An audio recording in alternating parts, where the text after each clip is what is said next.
তাল বর্ষার সময়ে শেষ হয়ে যাওয়ার আগেই একবার বানিয়ে ফেলুন এইভাবে তালের বড়া। তালের বড়া তো অনেকেই খেয়েছেন, কিন্তু এইভাবে মনে হয় কখনোই খাননি। খেতে কিন্তু খুবই সুন্দর হয়, তবে দেখতেও তেমন পূর্ব। কখনো কি শুনেছেন তালের জম বড়া হয়?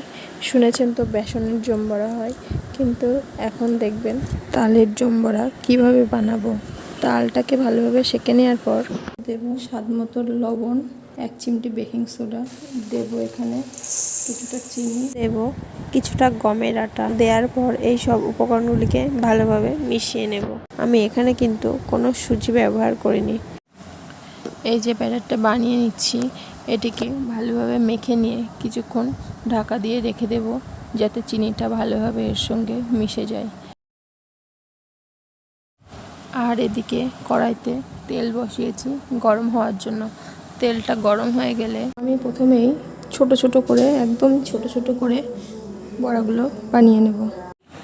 এখানে আমি বড়াটা ভাজার সময় গ্যাসটা কিন্তু একদম স্লো আঁচে রেখেছি, কারণ যদি জোর দিই তাহলে কিন্তু হয়তো বাইরে থেকে লাল হয়ে যাবে, কিন্তু ভিতরটা কাঁচাই থাকবে আর পুড়ে যাবে। সেজন্যই স্লো আঁচে এটাকে ভাজতে হবে। একটু সময় লাগবে, হাতে একটু সময় নিয়েই ভাজতে হবে। ভাজাটা হয়ে গেলে এগুলোকে আমি আবার গামলার মধ্যে তুলে নেব। নিয়ে ওই যে ব্যাটারটি বানিয়েছিলাম সেগুলিকে আবার এর গায়ে লাগিয়ে আবারও তেলের মধ্যে দেব ভাজতে।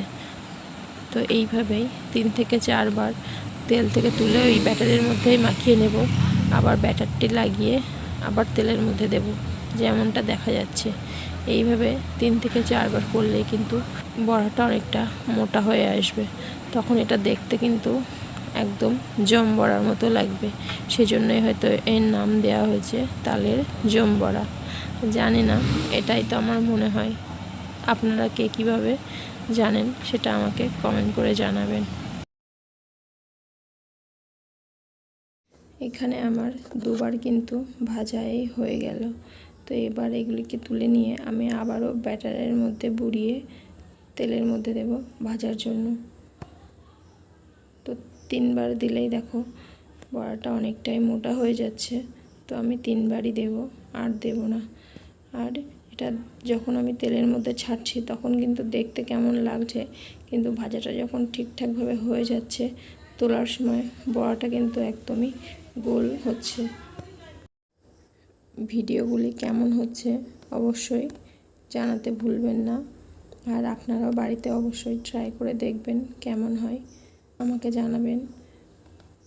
আর চ্যানেলে যদি নতুন হয়ে থাকেন তাহলে চ্যানেলটি সাবস্ক্রাইব করবেন এরকম নিত্য নতুন ভিডিও পাওয়ার জন্য। ধন্যবাদ সবাইকে।